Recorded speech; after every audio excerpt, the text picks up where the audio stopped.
Tess Thomas runs her business with a hot oven That is brisket. and a warm heart. I eat, sleep, and live and breathe this restaurant every day. Her restaurant, Emma's Barbecue on Rainier Avenue South, is named after her mom. And Tess says serving up her family recipes provides a basic need for her community. Food and drink are the lifeline of people. We need to eat to survive.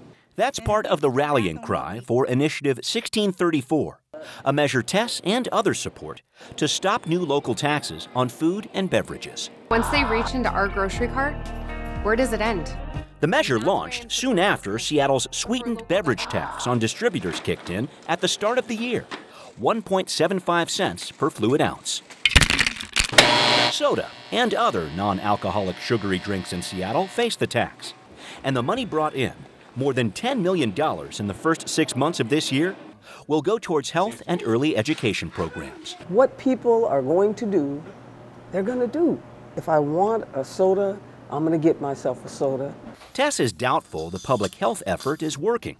Customers are still buying sodas at her place, just with a 50-cent price increase since she now has to drive out of town to get them. It just makes people have to pay more. Passing 1634 would freeze, but not reverse Seattle's sugary beverage tax, and would stop other cities from passing similar taxes on drinks or food.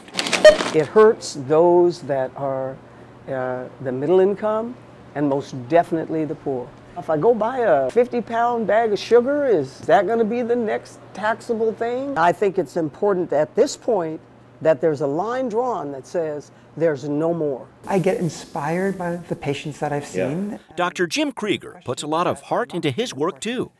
More specifically, stories of the hearts he's examined during 25 years of practicing medicine in Seattle. I saw the ravages of diabetes and heart disease and obesity in my patients. His research showed a common link was large amounts of sugary drinks. And that just got my attention. I said, wow, is this the new tobacco?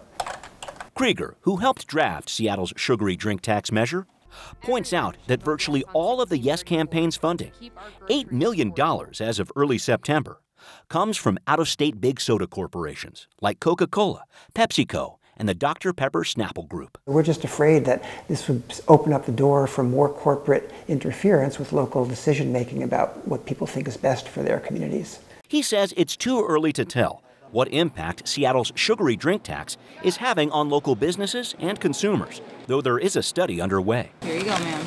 But, Krieger says, research from Berkeley, California, and the country of Mexico, which have had sugary drink taxes since 2014, shows people are consuming fewer sugary beverages without causing significant economic trouble. There's been no negative effect on jobs, employment, or revenues in the food retail sector.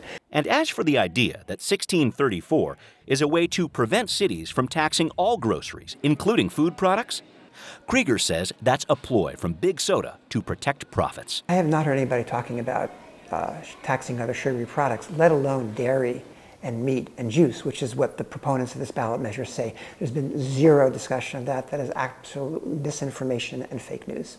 While the economic support for 1634 comes from a few big companies, there's a broad coalition of labor, farming, and ethnic business groups providing political support for this measure.